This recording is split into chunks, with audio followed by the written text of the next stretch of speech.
उत्तर प्रदेश के 18 मंडलों में कार्यक्रम आयोजित किए जा रहे हैं और उत्तर प्रदेश के बाहर भी 100 मंडलों में इस प्रकार के कार्यक्रम आयोजित किए जा रहे हैं और 500 जिले में कार्यक्रम आयोजित किए जा रहे हैं। इतने बड़े कार्यक्रम आयोजित करने के पीछे का जो मकसद है वो मकसद ये है कि पिछड़े वर्ग के लोगों को जागृत किया जाए, क्योंकि आज की तारीख में जो पिछड़े वर्ग के लोग हैं वो आज़ादी के 75 साल में सबसे ज़्यादा अधिकार वंचित किए गए लोग हैं। भारत का संविधान बना तो भारत के संविधान में पिछड़े वर्ग के लोगों को केवल आर्टिकल 340 मिला। आर्टिकल 340 बाबा साहब डॉक्टर अंबेडकर ने भारत के संविधान में बहुत लड़ाई झगड़ा करके डालने का काम किया और फिर नेहरू से लड़ाई झगड़ा करके आर्टिकल 340 के आधार पर कालेलकर कमीशन बनाने का काम किया। लेकिन नेहरू ने कालेलकर कमीशन को लागू नहीं किया और उसको रद्दी की टोकरी में डालने का काम किया। एक बहुत लंबी लड़ाई चली और लंबी लड़ाई के बाद में मंडल कमीशन बना। 90 में मंडल कमीशन लागू हुआ और बहुत सारे ब्राह्मण मिलकर मंडल कमीशन को सुप्रीम कोर्ट में खींच कर ले 16 नवंबर 1992 को मंडल कमीशन का फैसला आया। 52% ओबीसी को केवल 27% आरक्षण मिला और 27% में क्रीमी लेयर लगा दिया गया। क्रीमी लेयर का मतलब है खाया जाएगा क्योंकि वो चना खा नहीं सकते। तो जिस ओबीसी के पास इतनी इनकम है कि वो अपने बच्चे को महाविद्यालय विश्वविद्यालय में पढ़ा सकता है, कोटा भेजकर तैयारी करवा सकता है, वो क्रीमी लेयर में आ जाता है। मामला है वो जो 27% मिला वो 27% भी आज तक लागू नहीं हुआ और अभी तक 6% के आसपास ओबीसी के लोग नौकरियों में हैं। तो इतनी बड़ी धोखेबाजी आज़ादी के 75 साल में पिछड़े वर्ग के लोगों के साथ में ओबीसी के लोगों के साथ में हुई। आज़ादी के 75 साल में देश में जानवरों की गिनती हुई, कुत्तों की गिनती हुई, हिजड़ों की भी गिनती हुई, मगर पिछड़ों की गिनती आज़ादी के 75 साल में नहीं हुई। जबकि पिछड़ों की आबादी देश में 52% मतलब 52%। और ये जो 52% का आंकड़ा है ये 1931 का आंकड़ा है। 1931 के आंकड़े के अनुसार देश में जो ओबीसी है, जो पिछड़ा वर्ग है, उसकी आबादी 52% है।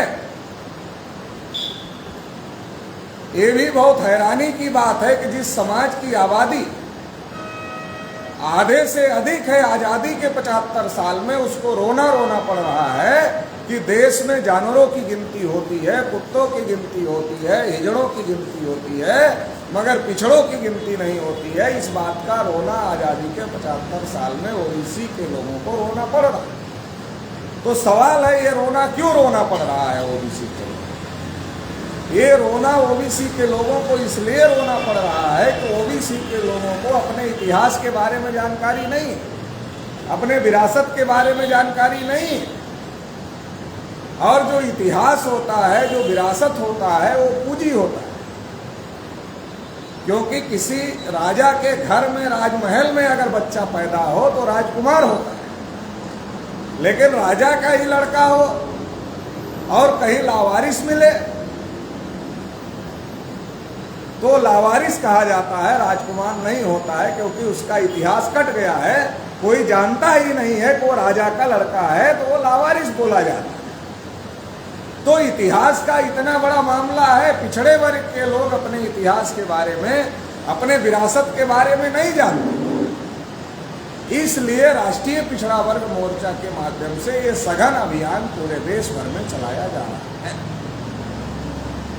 एक बार हम बदायूं गए, वहाँ छत्रपति साहू महाराज के जन्मदिन का कार्यक्रम रखा। आज का जो समय है, ये समय ऐसा है कि हर आदमी आरक्षण की मांग कर रहा है, हर समाज के लोग आरक्षण की मांग। जिनका नौकरियों में 80% कब्जा है उन्होंने भी अपने लिए 10% आरक्षण ले लिया। इतना ज्यादा आरक्षण के बारे में जागृति हो चुकी है, हर आदमी आरक्षण चाहता है, उसकी लड़ाई लड़ रहा है। लेकिन आरक्षण के जनक जो हैं छत्रपति साहू महाराज, जिन्होंने सबसे पहले 26 जुलाई 1902 को अपने राज्य में आरक्षण लागू किया, उनके बारे में हमारे लोग नहीं जानते। फायदा उठा रहे लेकिन जानते नहीं, आरक्षण का फायदा उठा रहे हैं लेकिन आरक्षण किसने लागू किया इसके बारे में जानते नहीं है। मैं बदायूं गया साहू महाराज की जयंती का कार्यक्रम करने के लिए, तो एक पटेल जी थे हमारे, उन्होंने हमको कहा कि पटेल जी आपको क्या लगता है कि समाज के लोग साहू महाराज को जानते हैं? हमने कहा अनपढ़ लोग नहीं जानते होंगे, पढ़े लिखे लोग तो कम से कम जानते हैं। तो उन्होंने कहा पढ़े लिखे भी नहीं जानते। हमने कहा ये आप कैसे कह रहे हैं? उन्होंने कहा आप हमारे साथ चलिए, हम पढ़े लिखे लोगों से आपकी मुलाकात करवाएं। तो बहुत सारे पढ़े लिखे लोगों से हमारी मुलाकात करवाए। तो वो पटेल जी इतना परिचय कराते थे, ये चौधरी विकास पटेल जी हैं, साहू महाराज की जयंती का कार्यक्रम है इसलिए आए हुए हैं। तो पढ़े लिखे लोग पूछते थे ये साहू महाराज कौन? तो इससे ये बात पता चल गई कि पिछड़े वर्ग के लोगों को छत्रपति साहू महाराज के बारे में पता नहीं। केवल साहू महाराज के बारे में पता है इतना ही नहीं है, जितने हमारे महापुरुष हुए जिन्होंने हमारे हक अधिकार की लड़ाई लड़ी, उनके बारे में पता नहीं है। इसी प्रकार से एक बार हम लोग ललई सिंह यादव का जन्मदिन अलीगढ़ में मना रहे हैं। हमारे कार्यकर्ता एक यादव जी थे ब्लॉक प्रमुख, उनके यहाँ गए और उनको कहा कि प्रमुख जी हम लोग ललई सिंह यादव का जन्मदिन मना रहे हैं, आप भी आइएगा। तो प्रमुख जी बहुत खुश हो गए, उन्होंने कहा आप बैठिए, पानी वगैरह पीजिए, बहुत अच्छा काम आप लोग कर रहे हैं, ललई सिंह जी का जन्मदिन मना रहे हैं। तो हमारे लोगों ने सोचा कि यादव जी ललई सिंह के बारे में जानते होंगे इसलिए तो इतना इज्जत कर रहे हैं। तो हमारे लोगों ने पूछा कि यादव जी क्या आप ललई सिंह यादव के बारे में जानते हैं? उन्होंने कहा जानने की क्या बात है, वो भी हमको जानते हैं और अभी एक हफ्ते पहले हम मिल के आए उनसे। जब उन्होंने ऐसा कहा कि वो भी हमको जानते हैं और एक हफ्ते पहले हम मिल के आए उनसे, तो हमारे लोग परेशान हो गए कि कौन से ललई यादव से। तो हमारे लोगों ने पूछा कौन से ललई सिंह यादव की बात आप कर रहे हैं? तो उन्होंने कहा अरे जौनपुर वाले मंत्री जी, उनसे मिल के आए अभी हम एक हफ्ते पहले। तो ये पिछड़े वर्ग के लोगों का हाल है। तो ये जो पिछड़े वर्ग के लोगों का हाल है, इसलिए कभी कभी हम पिछड़े वर्ग के लोगों को पूछते कि दुनिया में कितने अजूबे हैं। तो पिछड़े वर्ग के लोग जवाब देते हैं कि दुनिया में 7 अजूबे हैं, ऐसा किताबों में पढ़ाया गया। तो हमने कहा अपनी तरफ नहीं देखा क्या? तो बोले अपनी तरफ देखने का क्या मतलब? हमने कहा दुनिया के 8वें अजूबे खुद हम पिछड़े वर्ग के लोग ही हैं। 7 तो हैं दुनिया में, 8वें जिसका मूल्यांकन नहीं किया गया कि ये भी एक अजूबा है, वो 8वें अजूबे खुद हम पिछड़े वर्ग के लोग हैं। और इसकी वजह से हमारी आबादी 52% है, लेकिन 52% आबादी होने के बावजूद देश में जानवरों की गिनती हो रही है, कुत्तों की गिनती हो रही है, हिजड़ों की भी गिनती हो रही है, मगर पिछड़ों की गिनती नहीं हो रही है। तो दुनिया के 8वें अजूबे से कम है क्या? तो अब हम 8वें अजूबे बने नहीं रहना चाहते। राष्ट्रीय पिछड़ा वर्ग मोर्चा क्यों बना? क्योंकि हम दुनिया के 8वें अजूबे बने नहीं रहना चाहते। जब नहीं बने रहना चाहते तो उसके लिए काम करना पड़ेगा ना, बगैर काम किए तो होगा। तो 8वें अजूबे हम बने नहीं रहना चाहते, तो इसके लिए ये अभियान राष्ट्रीय पिछड़ा वर्ग मोर्चा के माध्यम से पूरे देश भर में चलाया जा रहा है, ताकि हमारे लोग अपने महापुरुषों के बारे में जानें।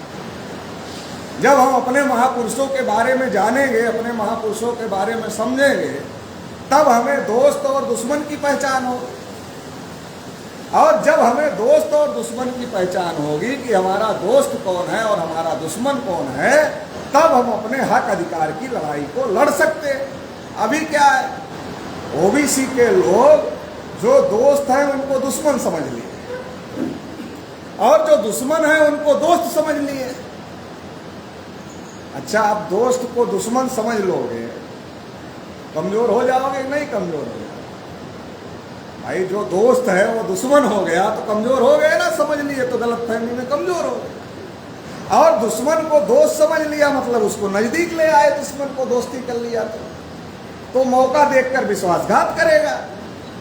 तो दोनों स्थिति में दोस्त को दुश्मन समझना और दुश्मन को दोस्त समझने से सत्यानाश होगा। इसलिए ओबीसी के लोगों का आज़ादी के 75 साल में सत्यानाश हुआ, क्योंकि हमें अपने दोस्त और दुश्मन की पहचान नहीं है। इसलिए हम लोगों ने सब्जेक्ट बनाया कि फूले साहू अम्बेडकर की विचारधारा ही देश में पिछड़े वर्ग को उनके हक अधिकार दिला सकती है।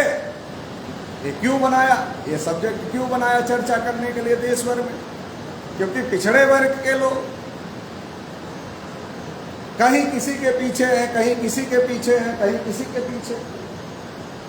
जैसे बिना पेदी का लोटा होता है ना, बिना पेदी का लोटा पहले होता था, पता नहीं आता है घरों में है कि नहीं है। पहले जब हम लोग छोटे छोटे थे तो बिना पेदी का लोटा होता था।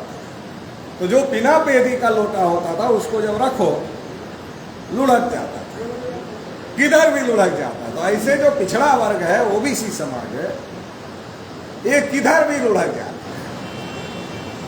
जो इसको लुढ़का ले जाए उधर लुढ़क जाता है, क्योंकि उसको अपना इतिहास, अपनी विरासत, अपने महापुरुषों की लड़ाई नहीं पता। नहीं पता है पेदी कैसे लगेगी?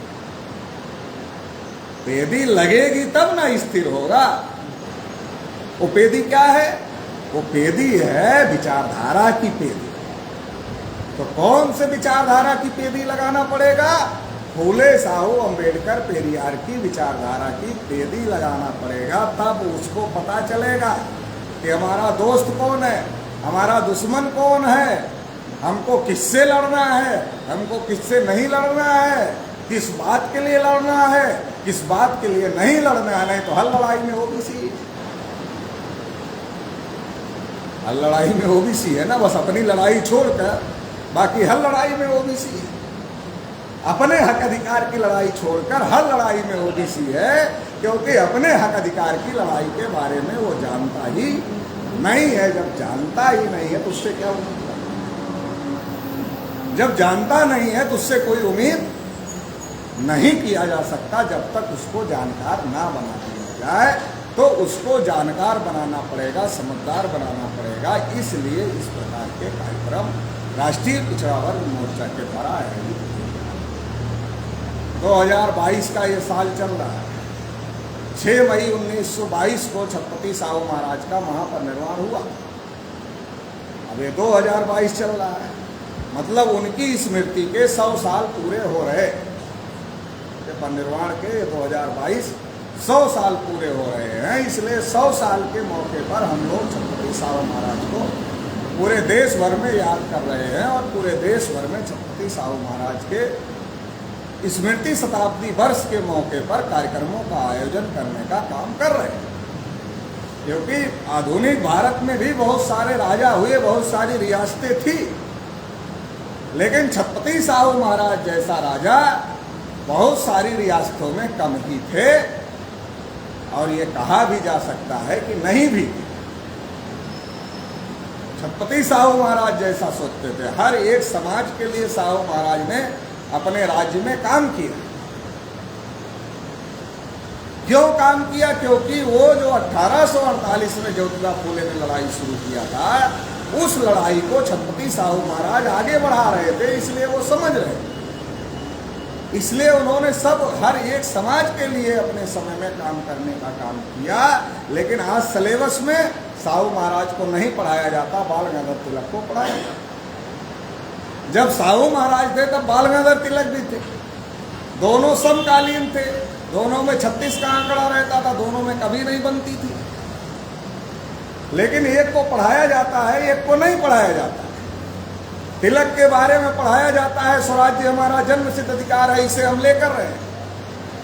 हमारे बैकवर्ड क्लास के लोग इतना ही पढ़ते हैं, सीना चौड़ा कर लेते हैं। तिलक हमारी आज़ादी की लड़ाई भी लड़ रहे थे।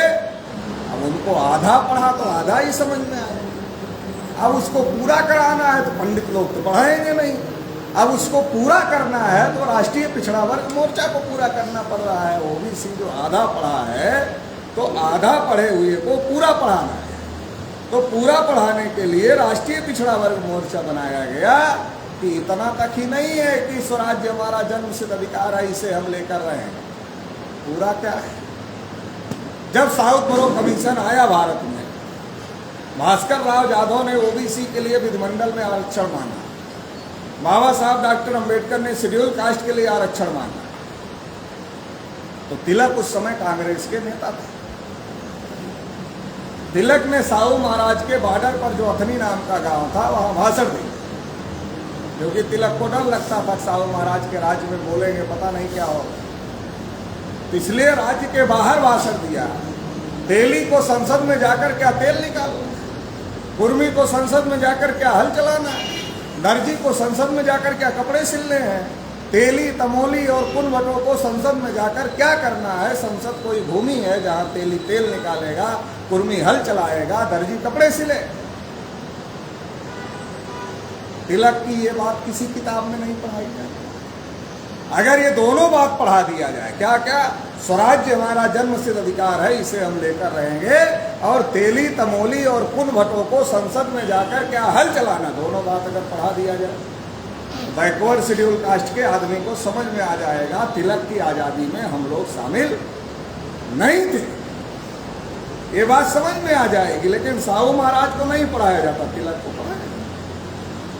तो जो हमारा इतिहास है, जो हमारी विरासत है, उसको दबाया गया है, उस पर पर्दा डाला गया है, इसलिए उस पर्दे को हटाने की जिम्मेदारी हमारी है। दुनिया के लोगों ने बुद्ध को स्वीकार कर लिया, भारत के ब्राह्मणों ने बुद्ध को दबा दिया। लेकिन जब यही लोग विदेश जाते हैं तो कहते हैं बुद्ध की धरती से आए, अशोक की धरती से, क्योंकि जहां वहां जिनको ये मानते हैं उनको विदेश में कोई जानता ही नहीं, तो उसके नाम पर तो कुछ होगा नहीं। बुद्ध को पूरी दुनिया में लोग जानते हैं, अशोक को पूरी दुनिया में लोग जानते हैं, तो जो यहाँ से विदेश जाता है वो कहता है कि हम बुद्ध और अशोक की धरती से आए। तो हमारा गौरवशाली इतिहास है, मगर उस गौरवशाली इतिहास को दबा दिया गया है, इसलिए उस इतिहास को उजागर करने की जिम्मेदारी हम लोगों की है, उस इतिहास को बताने की, समझाने की जिम्मेदारी हम लोगों की है। छत्रपति साहू महाराज राजा थे तो उनके विचार आज भी क्यों प्रासंगिक है, यह बात समझना जरूरी है। उनके विचार आज क्यों प्रासंगिक?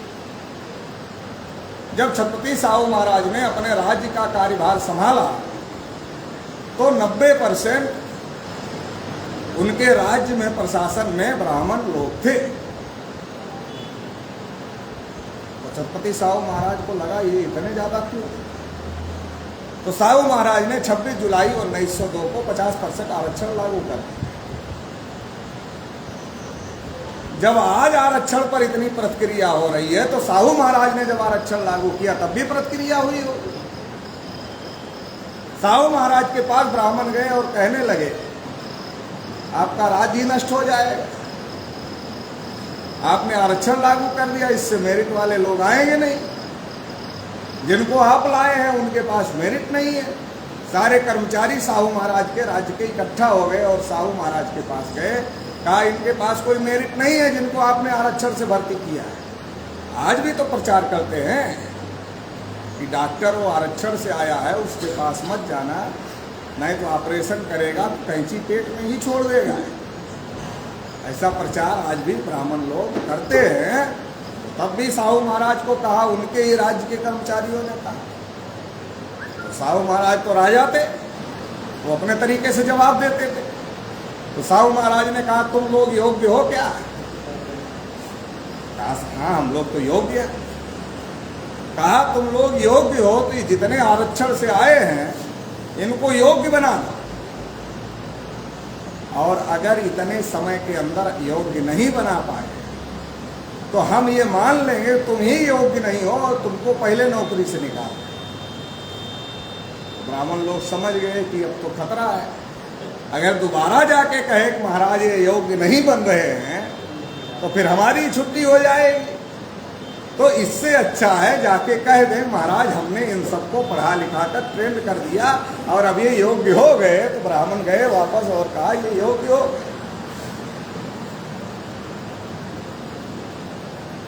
साहू महाराज के राज में घुमंतु जाति के लोग रहते थे, क्रिमिनल ट्राइब्स, जिनको अंग्रेजों ने क्रिमिनल जाति घोषित किया था कि वो जन्मजात ही क्रिमिनल होते थे, अंग्रेजों का ऐसा मानना।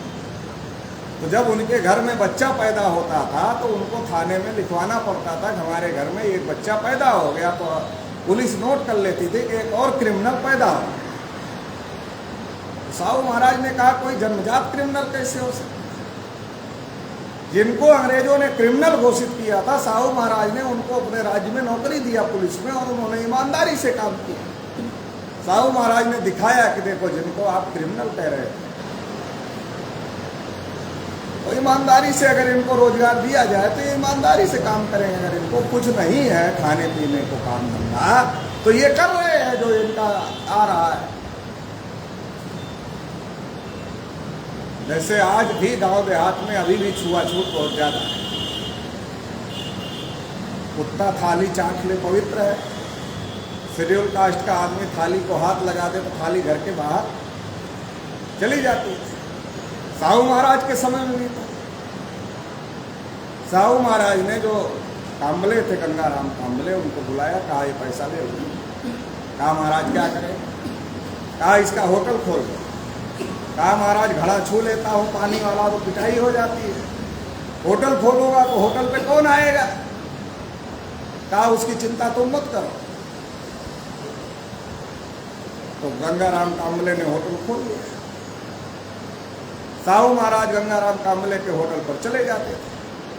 अब जिनको साहू महाराज से मिलना है तो साहू महाराज जब होटल पे मिलेंगे तो साहू महाराज से मिलने वाले लोगों को होटल पे जाना है। फिर साहू महाराज कहते थे काम्बले सबको चाय पिला।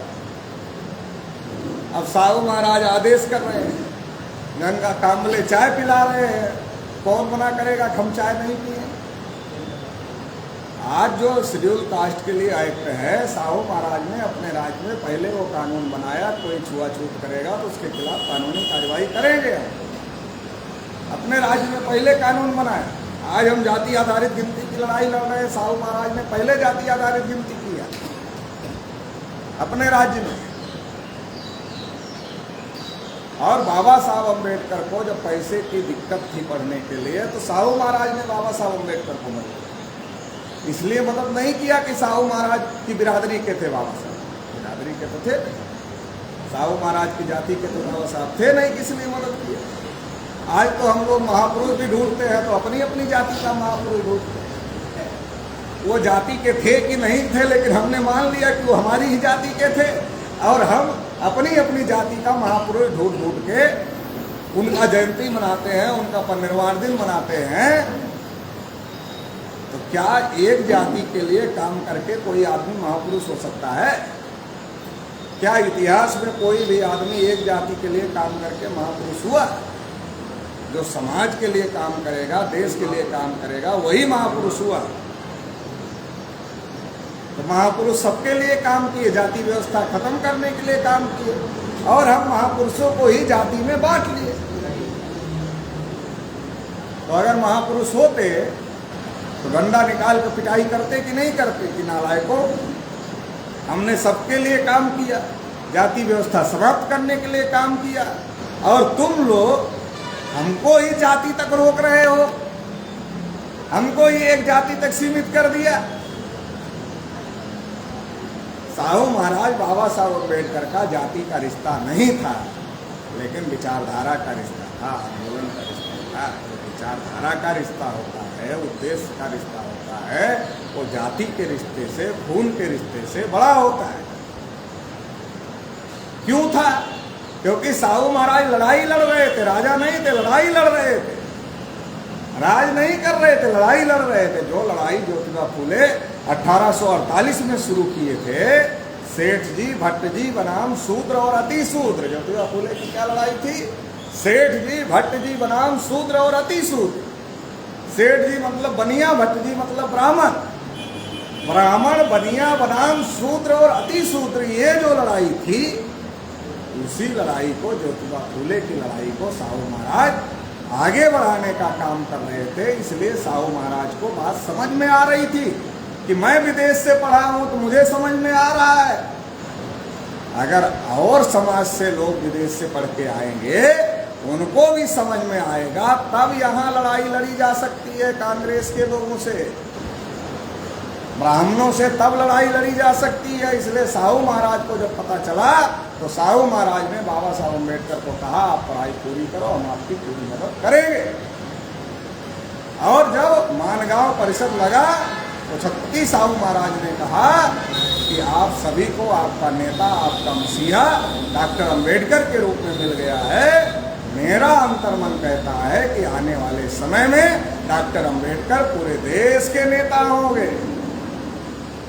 साहू महाराज ने नेता भी घोषित कर दिया कि आने वाले समय में अम्बेडकर पूरे देश के नेता होंगे।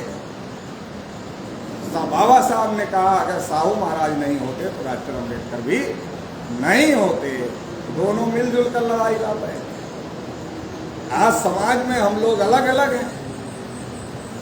जब हमारे पुरखे मिलकर लड़ाई लड़ रहे थे तब हमको अधिकार मिले, और आज हम जाति जाति के नाम पर लड़ाई लड़ रहे हैं तो अधिकार खत्म हो रहे हैं। साहू महाराज और बाबा साहब अम्बेडकर मिलकर पार्टी बनाना चाहते थे। ये अंग्रेजों को चिट्ठी लिखा साहू महाराज ने। साहू महाराज ने अंग्रेजों को चिट्ठी लिखा कि हम और अम्बेडकर मिलकर पार्टी बनाना चाहते हैं। ये बात ब्राह्मणों को पता नहीं चलनी चाहिए, क्योंकि साहू महाराज की हत्या की कोशिश कई बार ब्राह्मण कर चुके थे, तो इसलिए साहू महाराज सतर्क थे। और 6 मई 1922 को जब उनका परिनिर्वाण हुआ तो अंग्रेजों ने जांच किया और रिपोर्ट दिया कि छत्रपति साहू महाराज की हत्या स्वाभाविक नहीं है। स्वाभाविक नहीं है मतलब कोई षड्यंत्र हुआ है, षड्यंत्र हुआ है मतलब हत्या हुई है। साहू महाराज 1922 में चले गए। अगर 10 साल साहू महाराज और जीवित हो तो 1922 के बाद 1932 आ जाता है, और 1932 में गोलमेज सम्मेलन था। बाबा साहब अम्बेडकर गोलमेज सम्मेलन में गए थे। अगर छत्रपति साहू महाराज होते तो छत्रपति साहू महाराज भी गोलमेज सम्मेलन में गए होते, और जब छत्रपति साहू महाराज भी गोलमेज सम्मेलन में गए होते तो जो पूना पैक्ट हुआ वो पूना पैक्ट गांधी जी कर नहीं पाते, क्योंकि ओबीसी के लोग जो गांधी के झांसे में फंस गए वो झांसे में नहीं फंसते। अगर छत्रपति साहू महाराज 10 साल और जीवित होते तो बैकवर्ड क्लास को भी सेपरेट इलेक्ट्रेट मिल जाता और शेड्यूल कास्ट को भी सेपरेट इलेक्ट्रेट मिल जाता, और आज हम लोग आज़ाद होते, हम लोगों को लड़ाई लड़ने की ज़रूरत नहीं होती। लेकिन साहू महाराज 10 साल पहले गए, इसकी वजह से आज तक शेड्यूल कास्ट के लोग जो जीत कर जाते हैं, बाबा साहब अम्बेडकर ने लिखा पूना पैक्ट के बाद कि आरक्षित सीट से जो लोग चुनाव जीत कर जा रहे हैं वो दलाल हैं, भड़ुए हैं, चमचे हैं, कुत्ते। बाबा साहब ने लिखा, और लिखा ये जो कुत्ते हैं ये दुम हिलाने वाले कुत्ते हैं और तलवे चाटने वाले कुत्ते हैं। ये जो कुत्ते हैं ये कुत्ते भौंकने वाले और काटने वाले कुत्ते नहीं हैं, ये तलवे चाटने वाले और दुम हिलाने वाले कुत्ते हैं।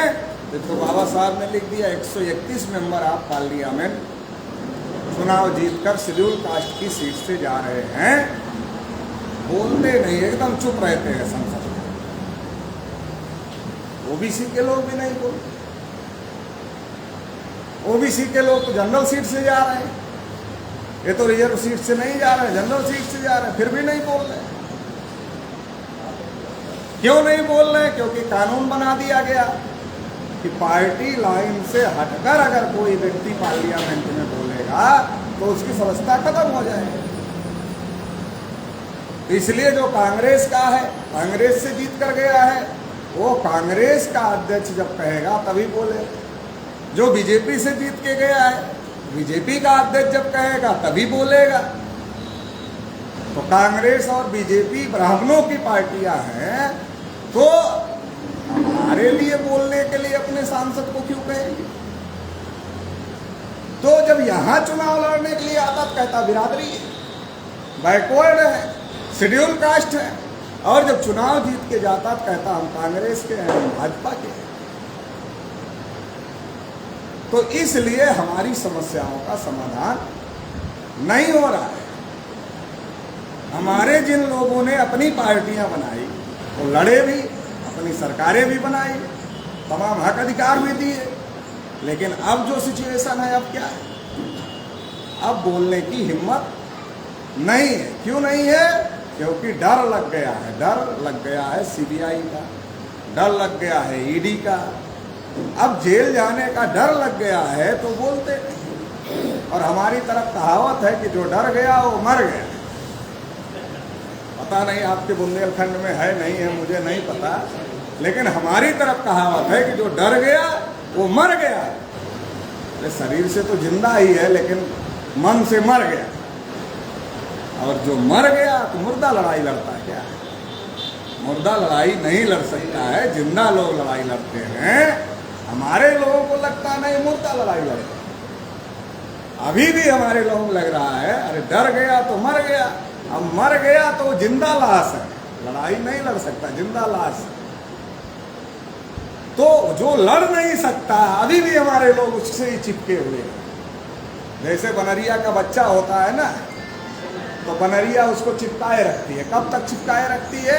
जब तक वो सड़ के गंधाने नहीं लगता है और एक एक टुकड़ा कट कट के उससे गिरने नहीं लगता है, तब तक बनरिया उसको, अपने बच्चे को छोड़ती नहीं है। वैसे जो हमारा समाज है, जो डर गए, मर गए, लड़ाई नहीं लड़ सकते, उनको ही चिपकाए पड़ा हुआ। तो खुद को बचाएं सीबीआई से कि आपको बचाएं? आपका अधिकार बचाएं कि अपना गला बचाएं? जब गले में आती है तो आदमी पहले गला बचाता है, दूसरे को बाद में देखता है। आज नेताओं के गले में सीबीआई का फंदा आ गया है तो अपना गला बचा रहे हैं, वो आपको बचाने वाले नहीं है। इसलिए हम लोगों को तय करना पड़ेगा, स्टैंड लेना पड़ेगा, हमें बचाने वाला देश में कौन है, ये तय करना पड़ेगा। आज जो अधिकार खत्म हो रहे हैं, बहुत बड़ी दुनिया भर की बात सोचने की जरूरत नहीं है, इतना ही सोचने की जरूरत है। आज जो करंट में सिचुएशन है, जो हो रहा है संविधान के साथ, देश के साथ में, ऐसी स्थिति में आज हमें बचाने वाला कौन है ये सोचना पड़ेगा। और जो हमें बचाने वाला है उसके साथ जितनी ताकत है उसमें 10 गुना ताकत और जोड़ के उसके साथ खड़े हो जाने की जरूरत है, तभी कुछ भला हो सकता है, नहीं तो नहीं हो सकता। जो हारा हुआ समाज होता है वो हमेशा निराश होता है, और जो निराश होता है वो निगेटिव बात ही करता है। तो हमारे जो समाज का आदमी कितना निराश होता है? कुछ नहीं हो सकता, अब कुछ होगा नहीं, खुद कुछ करता नहीं और जो कर रहा है उसको भी बताता अब कुछ होगा नहीं।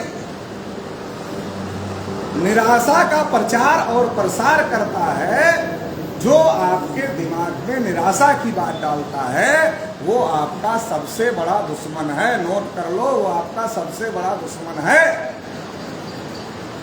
तथागत बुद्ध कहते हैं आदमी जैसा सोचता है वैसा ही बनता है। जब आप सोचोगे कुछ नहीं होगा तो आपका होगा क्या? जब आप पहले ही सोच लिए हमारा कुछ नहीं होगा तो होगा क्या आपका? भाई आपका कुछ नहीं हो सकता। जब आपका कोई कुछ कर भी नहीं सकता, जब आपने सोच लिया कि हमारा कुछ नहीं हो सकता। ये तो कोई पहली बार थोड़े, तो बाबा साहब को भी लोगों ने कहा कुछ नहीं होगा, काशीराम जी को भी लोगों ने कहा कुछ नहीं होगा, आज मेश्राम साहब को भी लोग कह रहे हैं कुछ नहीं होगा। कुछ नहीं होते हुए भी हो रहा है। लोग कह रहे हैं कुछ नहीं होगा, इसके बाद भी हो रहा है। आप बताइए पूरे भारत में आरएसएस बीजेपी के खिलाफ बोलने वाला, सड़क पर उतरने वाला एक आदमी का नाम बताइए संगठन में। है किसी की औकात? किसी की औकात नहीं। जो सरकार में शामिल हैं या जो सरकार के विपक्ष में बैठे हैं उनकी भी औकात नहीं है को बोले, सबकी जबान में ताला लगा दिया है। आज देश भर में अगर कोई संघर्ष हो रहा है, केवल वो वाम से भारत मुक्ति मोर्चा, बहुजन क्रांति मोर्चा, राष्ट्रीय पिछड़ा वर्ग मोर्चा और जो वामसेप से जुड़े संगठन हैं उनके माध्यम से ही हो रहा है। और उनसे ही डर लग रहा। आज बिल के बाहर आ गया, आज दुश्मन बिल के बाहर आ गया और कह रहा वामन मेश्राम की हत्या कर दे। पंडित वामन मेश्राम का विरोध कर रहा है और हमारा भी आदमी वामन मेश्राम का विरोध कर रहा है, पंडित भी वामन मेश्राम का विरोध कर रहा है और हमारा भी आदमी वामन मेश्राम का विरोध कर रहा है। सवाल ये है कि हमारा आदमी काम किसका कर रहा है? पंडित वामन मेश्राम का विरोध कर रहा है, हमारा आदमी भी वामन मेश्राम का विरोध कर रहा है। सवाल ये है हमारा आदमी काम किसका कर रहा है? ये समझने की जरूरत है ना हमारे लोगों को। हमारे लोग क्या है, हमारे लोग बहुत जल्दी गर्म भी हो जाते हैं, बहुत जल्दी ठंडे भी हो जाते हैं। ये बहुजन समाज का चरित्र है। उत्साही होगा तो अति उत्साही हो जाएगा और निरुत्साही होगा तो एकदम से पारा ठंडा ठंडा हो जाएगा। तो हमारे अंदर जो विवेक बुद्धि है, उस विवेक बुद्धि का उपयोग ना हमको करते आना चाहिए। क्या सही है क्या गलत है, उसके लिए जो हमारे अंदर विवेक बुद्धि है उसका उपयोग करते हमको आना चाहिए। तो हम इस लड़ाई को लड़ सकते हैं, तो हम इस लड़ाई को जीत सकते हैं। तो मैं ये बात इसलिए बता रहा था कि छत्रपति साहू महाराज जब थे तब तो उन्होंने किया ही, आज भी उनके विचारों की प्रासंगिकता है, क्योंकि जो बातें उन्होंने अपने राज्य में किया आज हम लोग उसके लिए लड़ाई लड़ रहे हैं। आज हम लोग उसके लिए लड़ाई लड़ने का काम कर रहे हैं। तो आज भी उनके विचारों की प्रासंगिकता है। फूले साहू अम्बेडकर पेरियार की विचारधारा ही इस देश को आज़ाद कर सकती है, दूसरा कोई रास्ता नहीं है। तो इसलिए इस विचारधारा को पिछड़े वर्ग के लोगों में ज़्यादा से ज़्यादा स्थापित करना पड़ेगा।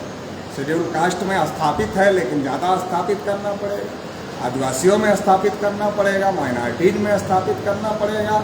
जितने बड़े पैमाने पर देश में ये विचारधारा स्थापित होगी उतना बड़ा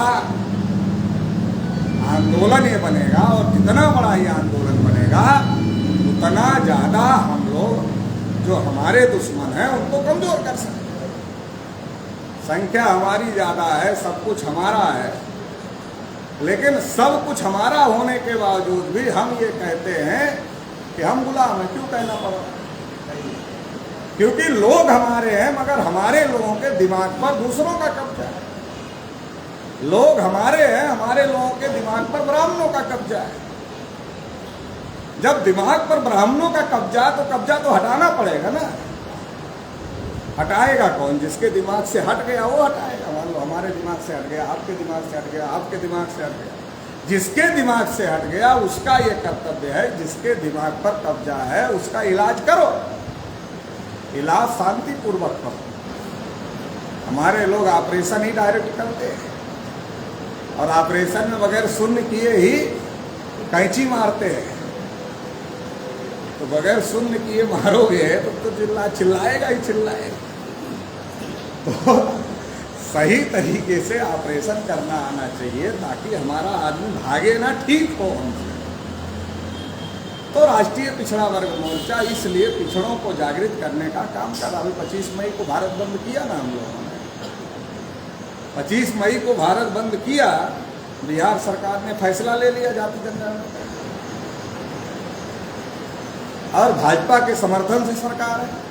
भाजपा वालों ने चू मुँह नहीं किया, चुपचाप समर्थन कर दिया।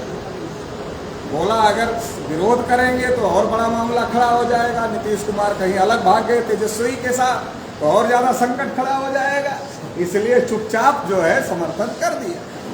महाराष्ट्र में शरद पवार ने बयान दिया जाति जनगणना यहाँ भी होनी चाहिए। बीजेपी वालों लगा बिहार का तो हो गया, हमारे समर्थन से सरकार थी तब भी नहीं रोक पाए, और महाराष्ट्र में तो शरद पवार के ही समर्थन से सरकार है तो यहाँ कैसे रोक पाएंगे। तो इसलिए षड्यंत्र किया और उद्धव ठाकरे की सरकार को गिराने का काम किया। तो जाति जनगणना का बहुत बड़ा मामला है, लेकिन टीवी वाले क्या कह रहे हैं? टीवी वाले कह रहे हैं कि इससे जातिवाद बढ़ेगा। टीवी वाले क्या कह रहे हैं, इससे जातिवाद बढ़ेगा, जाति जनगणना। हम लोग जाति जनगणना की लड़ाई लड़ रहे हैं और टीवी वाले कह रहे हैं जातिवाद बढ़ेगा, ताकि हमारे लोग सोचें कि जातिवाद बढ़ेगा, ये लड़ाई गलत है। तो इसलिए इस बात को भी जानना और समझना बहुत ज़्यादा जरूरी है। क्या जाति जनगणना से जातिवाद बढ़ेगा? आप लोग पूरे मंडल से आ रहे हैं, आप लोग बताइए कि जाति जाति के नाम पर कोई दंगा हुआ आपके इलाके में? धर्म के नाम पर जरूर हुआ होगा, हुआ ना? तो धर्म के नाम पर बार बार दंगे होते हैं, फिर भी धर्म के नाम पर सरकार गिनती कर रही है। धर्म के नाम पर बार बार दंगे होते हैं, फिर भी धर्म के नाम पर सरकार गिनती कर रही है। अगर गिनती से ही बढ़ता है, जाति गिनती से जातिवाद बढ़ेगा, तो धर्म के आधार पर गिनती से सांप्रदायिकता बढ़ेगी, धर्मवाद बढ़ेगा। तो पहले तो उसको रोक देना चाहिए, मगर उसको रोकने की तो कोई चर्चा मीडिया कर नहीं रही है। इसका मतलब जातिवाद बढ़ने का मामला नहीं है, मामला कुछ और है। तो मामला और क्या है? अभी वो हमको लड़ाते हैं आपस में।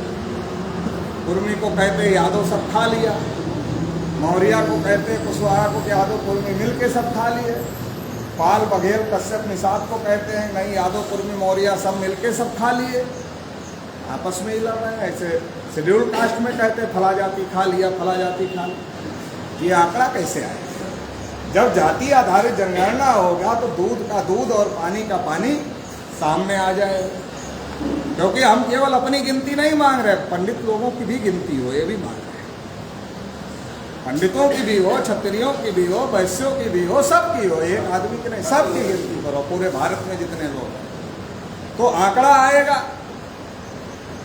आंकड़ा आएगा तो ये पहले से पंडितों को पता है कि आंकड़ा ये आएगा, किसी का हिस्सा किसी ने नहीं खाया, बल्कि सबका हिस्सा पंडितों ने खाया। किसी ने किसी का हिस्सा नहीं खाया, बल्कि सबका हिस्सा पंडितों ने खाया। और जब ये आंकड़ा आएगा कि सबका हिस्सा पंडितों ने खाया, तो ओबीसी का आदमी बोलेगा पंडित जी टाटा बाय बाय, बोलेगा इसका क्या मतलब है? अरे बोला बहुत दिन तुम्हारे पीछे रहे यार, हमारा समर्थन लेते रहे, मलाई अकेले खाते रहे, अब तुम्हारे पीछे नहीं रहेगा। हमको क्या करना, हम देख लेंगे, पता चल गया हम 60%। अब क्या करना, अब हम देख लेंगे, अब तुम्हारे पीछे नहीं रहे। सामाजिक क्रांति हो जाएगी। जो ओबीसी ब्राह्मणों का पिछलग्गू बना है हट जाएगा, सामाजिक क्रांति हो जाएगी। फिर कहेगा पंडित जी चंदा लेने के लिए तो बहुत बड़के हिंदू होते हैं, मुसलमान से लड़ना होता है तब भी बहुत बड़के हिंदू होते हैं, वोट देना होता है तब भी बड़के हिंदू होते हैं, और हिंदू के नाम पर तुम पंडित जी सरकार बनाते रहे, सारी मलाई अकेले चट करते रहे। अब या तो तुम ही हिंदू रहो या तो हम ही हिंदू रहेंगे, दोनों नहीं रहेंगे।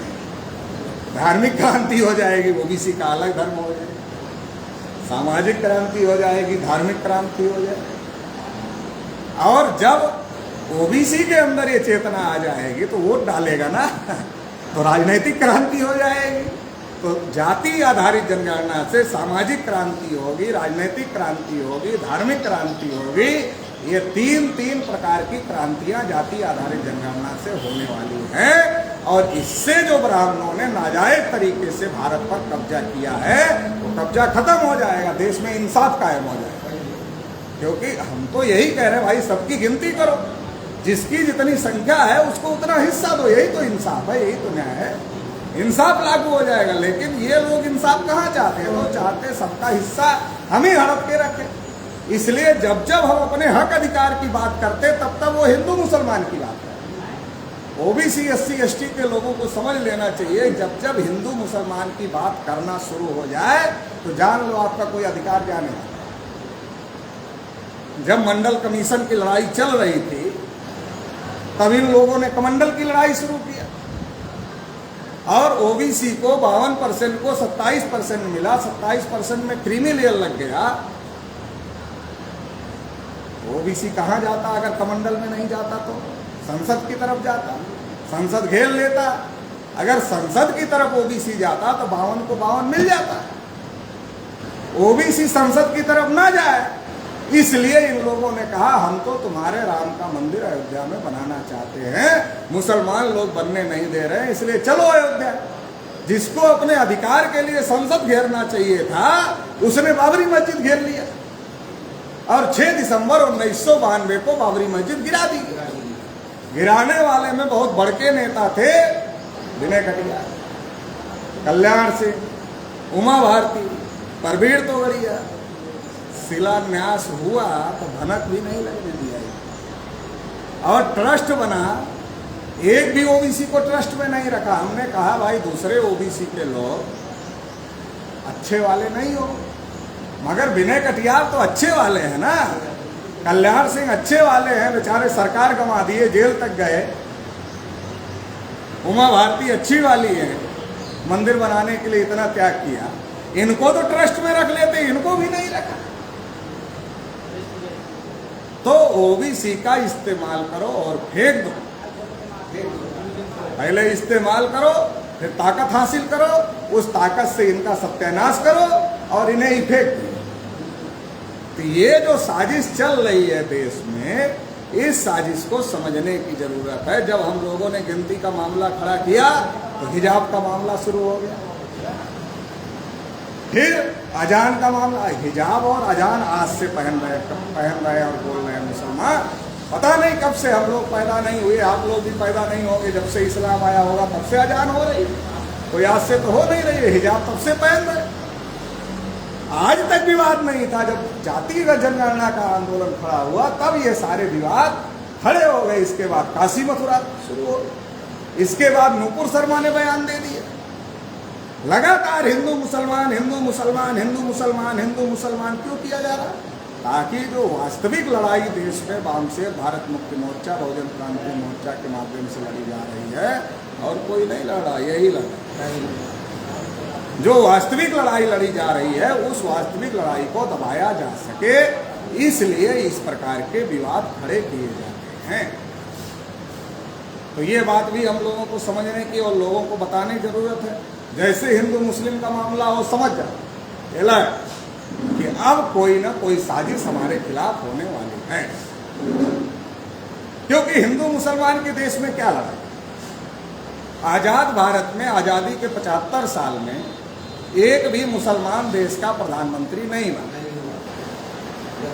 एक भी पॉलिटिकल पार्टी मुसलमानों की नहीं है जो दिल्ली में सरकार बना या किसी स्टेट में बना। तो मुसलमानों से खतरा कैसे है?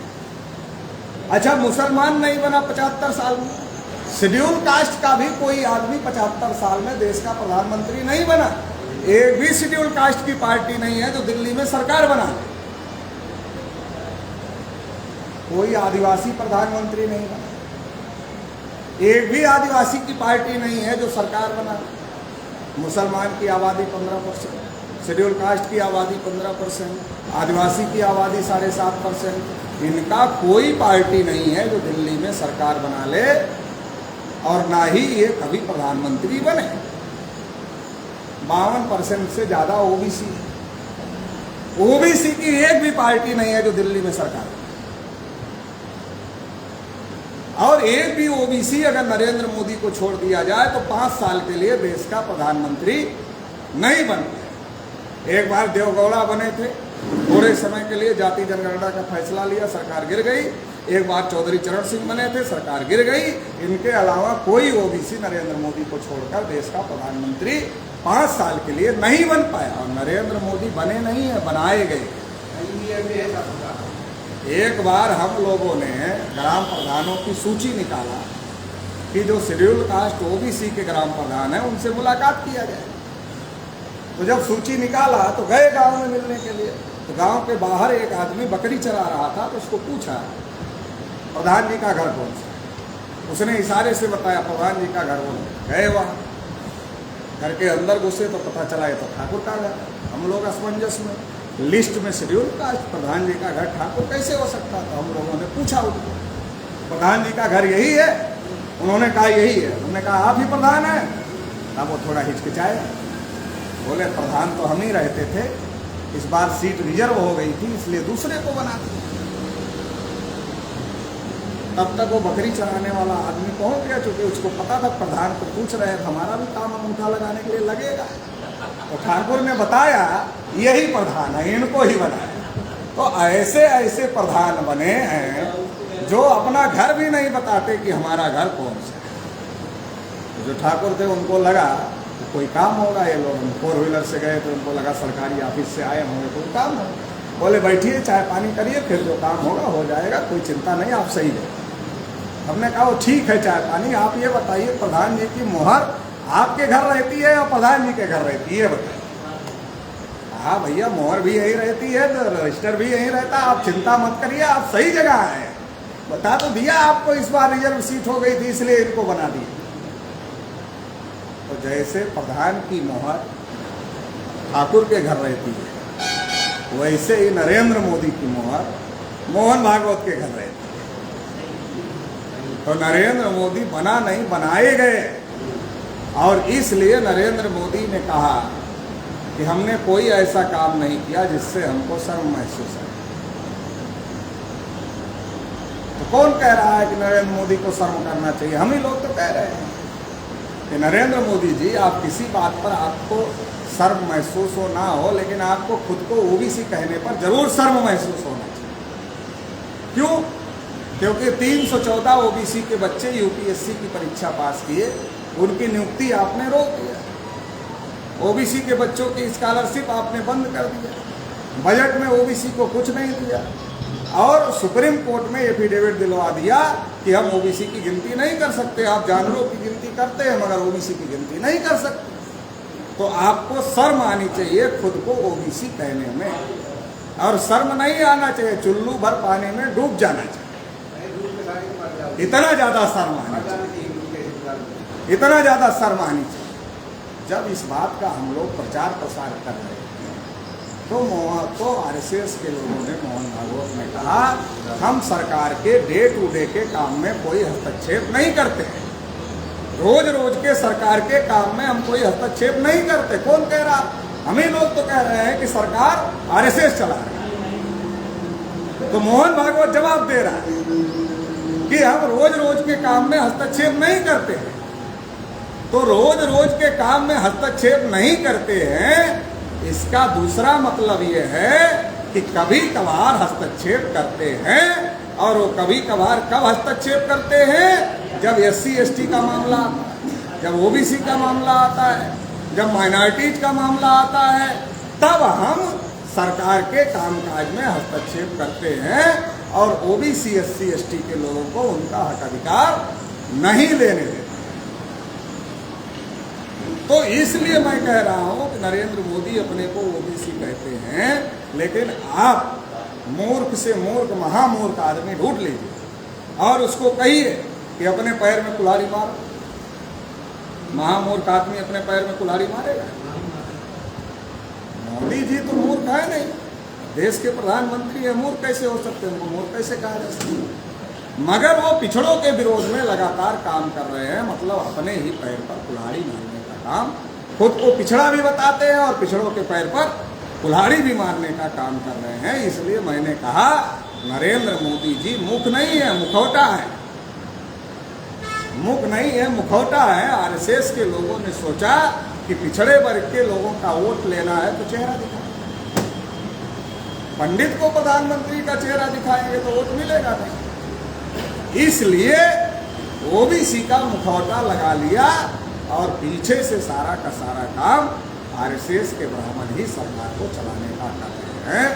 इसलिए नरेंद्र मोदी को ओबीसी की गिनती नहीं करेंगे ऐसा एफिडेविट सुप्रीम कोर्ट में दिलवाना पड़ा, नहीं तो क्यों दिलवाते? तो ये जो बहुत सारी बातें हैं, इन बातों को हम लोगों को जानने और समझने की जरूरत है।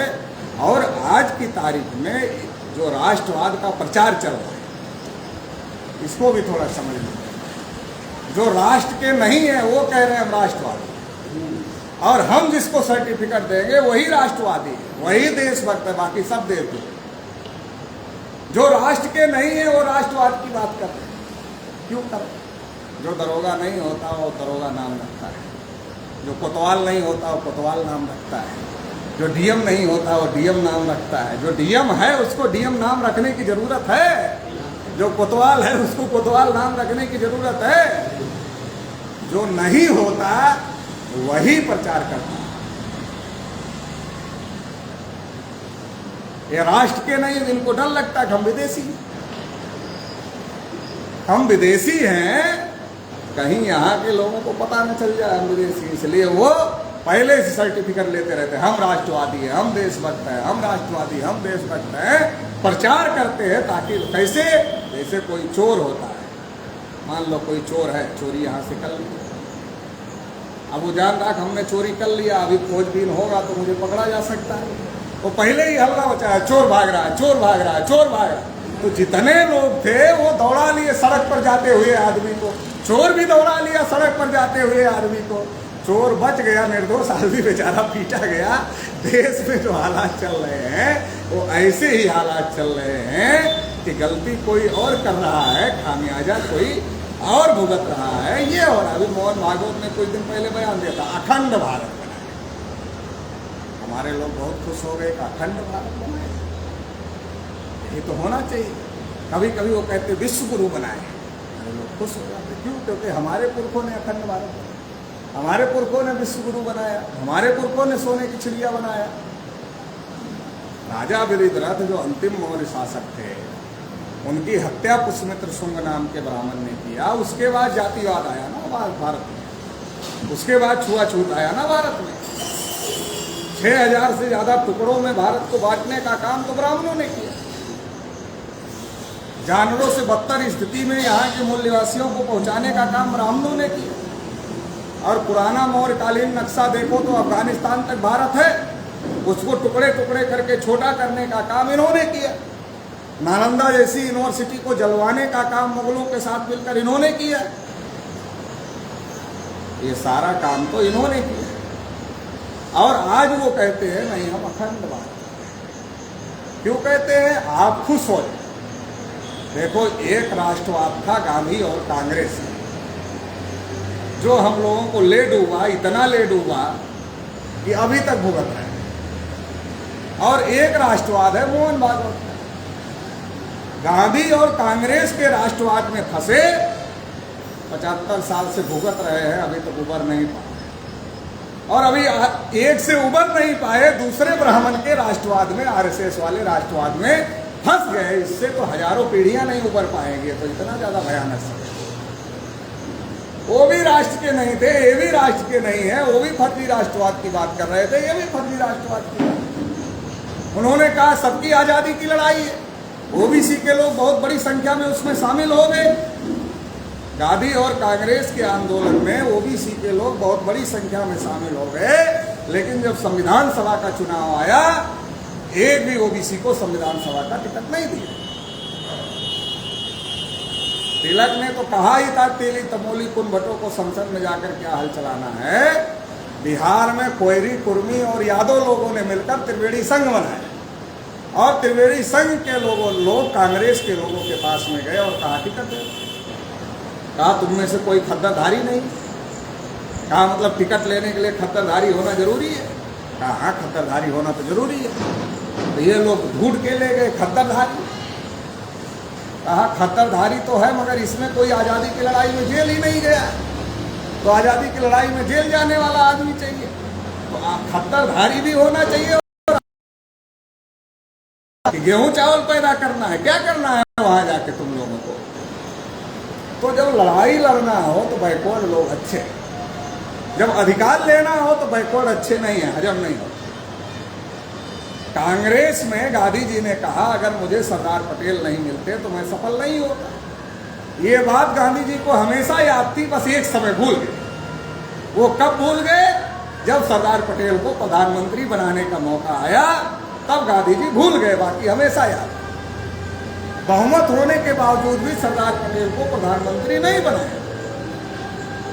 आज हमारे लोग हल्ला मचाते नहीं बनाया, बीजेपी वाले भी हल्ला मचाते थे नहीं बनाया, नहीं बनाया। हल्ला मचा के बीजेपी वाले हमारे लोगों का समर्थन ले लिए और फिर किसानों के खिलाफ 3 काले कानून ले आए।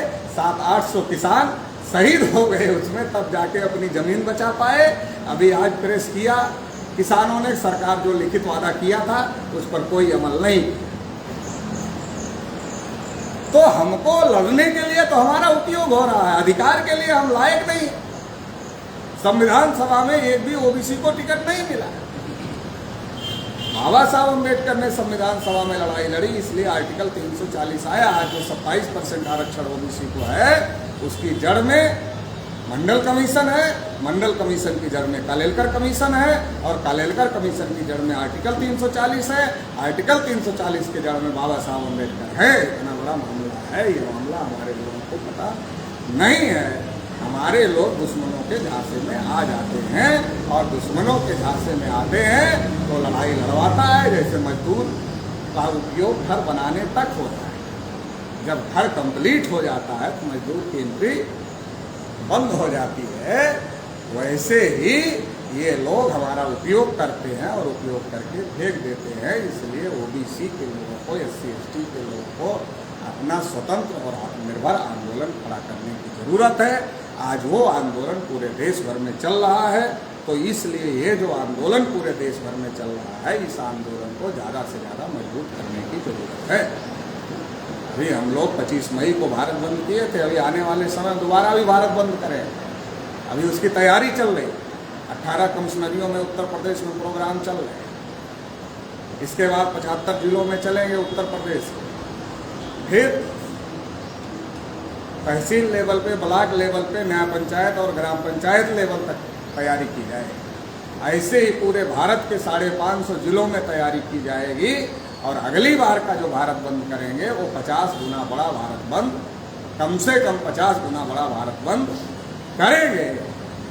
अगर हम लोग 52% हैं, अगर हम अपना अधिकार न ले पाए लोकतंत्र में, तो ये शर्म की बात है ना, हमारे लिए शर्म की बात है। हाँ, ज़्यादा हो गया होगा, 31 का ही मान ले। हाँ, 31 का मामला है, तब भी 52 है, 50 से 2 ज़्यादा है, आज 60 हो गए होंगे कम से कम। तो इसलिए अब चुप नहीं बैठना है, लड़ाई लड़ना है। और लड़ाई लड़ने के लिए नहीं लड़ना, लड़ाई जीतने के लिए लड़ना है। दिल्ली में रहना है, जाति जनगणना करना पड़ेगा, नहीं तो दिल्ली से भागना पड़ेगा। नहीं भागेंगे तो पब्लिक जागृत होगी तो भगा देगी। ईवीएम से लोकसभा और विधानसभा में बहुमत मिलता है, समाज में बहुमत नहीं मिलता है। खास बात आप लोगों को बता रहे हैं, खास बात आपको बता रहे हैं। ईवीएम से विधानसभा और लोकसभा में बहुमत मिलता है, समाज में बहुमत नहीं मिलता। इसीलिए तो कह रहे हैं गांव लेवल तक संगठन बना। लोकसभा में संसद ज्यादा जिता सकती है ईवीएम, विधानसभा में विधायक ज्यादा जिता सकती है ईवीएम। समाज में बहुमत कैसे लाएगी ईवीएम? वो समाज में ना, ये सड़क पर निपटने की तैयारी हो रही ना, ये सड़क पर लड़ने की तैयारी हो रही। दुनिया में बड़े से बड़े तानाशाहों को जमीन पर पटकने का काम जन आंदोलनों ने किया है, तो ईवीएम कौन सी बड़ी बात है? ईवीएम नहीं हटेगी, ये कौन सी बड़ी बात है? ये भी हटेगी, और जो वहां बैठे हैं वो भी हटेंगे, क्योंकि पब्लिक कहेगी जब तुम गिनती नहीं कर सकते ओबीसी होकर के, तो हम ऐसे ओबीसी को बनाएंगे जो गिनती कर ले। गिनती करने वाले ओबीसी को बनाएंगे, तुमको नहीं बनाएंगे। तुमको बना के देख लिया, तुमने कहा ओबीसी है, हम लोगों ने मान लिया ओबीसी हो। बोला एक कार्यकाल में बहुत कुछ नहीं कर पाए, दूसरा दे दो, तो दूसरा भी दे दिया। अब दूसरे में भी नहीं कर रहे हो, बल्कि क्या कर रहे हो? इलेक्शन प्रचार में आए मोदी जी तो कह रहे थे देश नहीं बिकने दूंगा। हमारे लोग खुश हो गए, जैसे अमेरिका को किसी ने बैनामा कर दिया था कि मोदी जी आ गए, अब देश बच जाए। बन गए तो क्या कहा? देश नहीं बचने दूंगा, तो नहीं बिकने दूंगा। ये तो माइक पर जोर से कहा, सबको सुनाई दिया, नहीं बचने दूंगा। ये मन ही मन कसम खा लिया कि जब तक देश की एक एक प्रॉपर्टी अडानी और अंबानी को नहीं दे देंगे, तब तक चैन से नहीं बैठेंगे। सरकारी नौकरी बचेगी, और जब सरकारी नौकरी बचेगी तब न बहू और दामाद सरकारी नौकरी वाले मिलेंगे, नहीं तो कहां से मिलेंगे? और जो स्थिति चल रही है, आपको सरकारी नौकरी करने लायक नहीं रहने देंगे। आप देखो एजुकेशन की क्या स्थिति है। कक्षा 8 पास किए हुए लड़के को कहो अपना नाम लिख, अपने माँ का नाम लिख, अपने बाप का नाम लिख, अपने दादी का नाम लिख, अपने बाबा का नाम लिख, 5 नाम सही से नहीं लिख पाएंगे, 90% फेल हो जाएंगे, गारंटी से कहेंगे। ये एजुकेशन का लेवल है। क्या होगा? दोहरी एजुकेशन लागू है। एक तरफ बड़े बड़े प्राइवेट स्कूल है जिसकी फीस हमारे लोग नहीं भर सकते, और वहां गार्जियन का भी टेस्ट होता है, इंटरव्यू होता है एडमिशन के लिए बच्चों के। अगर वो कह दिया हम किसान हैं तो एडमिशन ही नहीं होगा, हम मजदूर हैं एडमिशन ही नहीं होगा। हायर एजुकेशन, प्रोफेशनल एजुकेशन इतनी महंगी हो गई है कि आम आदमी पढ़ा नहीं सकता अपने बच्चे को, नौकरी करने वाले नहीं पढ़ा सकते। तो ये जो सारी स्थिति बन रही है, ये देश कहां जा रहा है, इसको समझने की जरूरत है। देश कहां जा रहा है और फिर इस देश को बचाएगा कौन? जो देश का है, जिसका देश है, वही बचाएगा। हम नई साइकिल, नई मोटरसाइकिल, नई कार खरीदते हैं दूसरे को चलाने के लिए नहीं, क्यों? खराब कर रहे हैं। देश ही दूसरे को चलाने के लिए दे, खराब तो करेगा ना, इसलिए खराब हो गया। जो विश्व गुरु था सोने की चिड़िया था, आज कहाँ पहुंच गया? विश्व बैंक के सामने कटोरा लेके खड़ा। ये स्थिति पैदा हो गई है, इसलिए इसको बचाना पड़ेगा। हक अधिकार की लड़ाई लड़ना पड़ेगा, देश को बचाने की लड़ाई लड़ना पड़ेगा। भारत को विश्व गुरु और सोने की चिड़िया बनाने की लड़ाई भी हम ही को लड़ना पड़ेगा। जो लड़ रहे हैं, जो लड़ रहे थे, अब वो लड़ने लायक नहीं है, वो डर गए। इसलिए अब हम लोगों को ही ये लड़ाई लड़ना पड़ेगा, और ये लड़ाई केवल लड़ना नहीं है, ये लड़ाई लड़के जीतना भी है, और भारत को फिर से अखंड भारत बनाना है। हमारी इच्छा है कि जो पुराना नक्शा था भारत का मौर्य काल का, उतना बड़ा भारत होना चाहिए, विश्व गुरु होना चाहिए। नालंदा यूनिवर्सिटी में दुनिया भर के लोग आते थे पढ़ने। आज 200 यूनिवर्सिटियों की सूची में भारत की एक भी नहीं। 200 जो टॉप यूनिवर्सिटियां हैं दुनिया की, उसमें भारत की एक भी यूनिवर्सिटी शामिल नहीं। इतना ज्यादा एजुकेशन का पतन हो गया भारत। ये इसीलिए हो रहा है कि हम जाति के नाम पर, धर्म के नाम पर, क्षेत्र के नाम पर नेता बना रहे हैं। क्या हो? दो नशा तो इतना ज्यादा चढ़ा है जाति और धर्म का कि जिसकी तो कोई हद ही नहीं।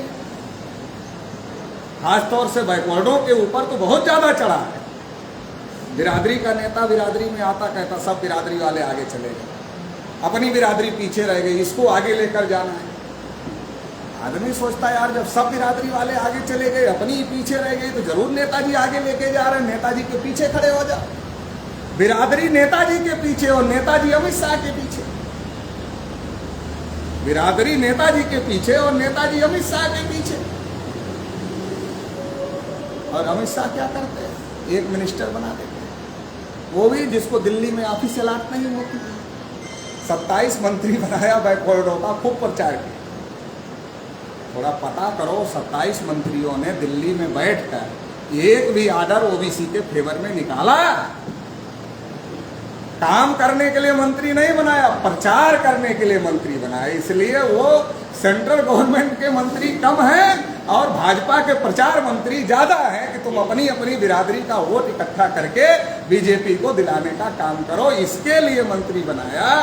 एक आदमी को मंत्री बनाना, पूरे समाज का वोट ले लेना, ये तो सस्ता सौदा है ना, महंगा सौदा है।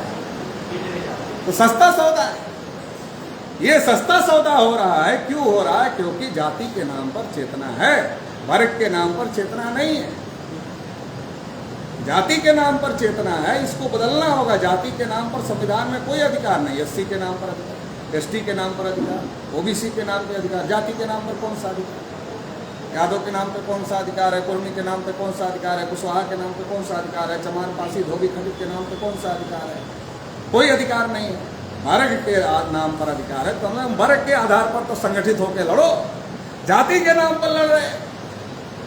अपनी जाति का महापुरुष ढूंढ रहे हो, अपनी जाति का नेता ढूंढ रहे हो। लोकतंत्र में जो जितना सीमित होगा उतना कमजोर होगा। इसलिए लोकतंत्र में आदमी को ब्रॉड बेस होना पड़ता है, बड़ा अपने को करना पड़ता है। आप जितना अपने को ब्रॉड बेस करेंगे उतना आप मजबूत होंगे। जो ब्राह्मण लोग हम लोगों के घरों में पानी नहीं पीते, आज वो आते हैं। हम भी हिंदू, तुम भी हिंदू कहते हैं ना, क्यों कहते हैं? वोट लेना। ब्रॉड बेस अपने को करना पड़ रहा है ना, नहीं तो नहीं करते। लोकतंत्र में तो नहीं कर रहे थे, लोकतंत्र लागू हो गया इसलिए उनको समझ में आया कि जब तक सबको नहीं मिला होगा तब तक राज नहीं कर सकते। वो कर रहे हैं और हम संकुचित होते जा रहे हैं। तथागत बुद्ध ने कहा बहुजन हिताय बहुजन सुखाय, बहुसंख्यक लोगों का हित हो, बहुसंख्यक लोगों का कल्याण हो, ऐसी विचारधारा। और हम खुद ही अल्पसंख्यक बन रहे हैं, अल्पसंख्यक है नहीं, अल्पसंख्यक बन रहे हैं जाति में बच के।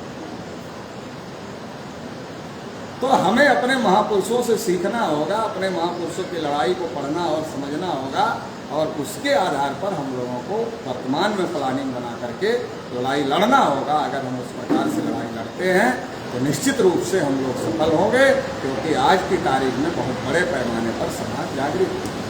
कार्यक्रम में भले इतने लोग हैं, लेकिन हमारी विचारधारा के इतने ही लोग नहीं है महोबा, बहुत लोग हैं जो हमको फॉलो करते हैं, सपोर्ट करते हैं। सबके अपने अपने कारण हैं आने ना आने के, लेकिन वो हमको फॉलो और सपोर्ट करते हैं। ऐसे बहुत सारे लोग हैं। तो लड़ाई कमज़ोर नहीं है, इस लड़ाई का भविष्य उज्ज्वल है। बस हम लोगों को प्लान बनाकर काम करने की ज़रूरत है। जिले की 11 की कमेटी बनाओ, तहसील की 11 की कमेटी बनाओ, ब्लॉक की 11 की कमेटी बनाओ, न्याय पंचायत की 11 की कमेटी बनाओ, ग्राम पंचायत की 11 की कमेटी बनाओ, बूथ की 11 की कमेटी, इतना बनाओ, इतना बनाओ। एक देश में जिले में बहुत बड़ी ताकत आपकी निर्माण हो जाए। हर जिले में बहुत बड़ी ताकत का मतलब देश में बहुत बड़ी ताकत निर्माण हो जाए। और लोकतंत्र में जनता की ताकत ही सर्वोपरि है और कुछ नहीं है। लोकतंत्र में जनता की ताकत ही सर्वोपरि है। जन हमारे हैं, जनमत उनके फेवर में। तो जो जन हमारे हैं, जनमत उनके फेवर में है, तो वो अपने जन का जनमत भी अपने फेवर में करने के लिए हम लोगों को काम करना होगा। तो आने वाले समय में हम लोग कामयाब हो जाएंगे।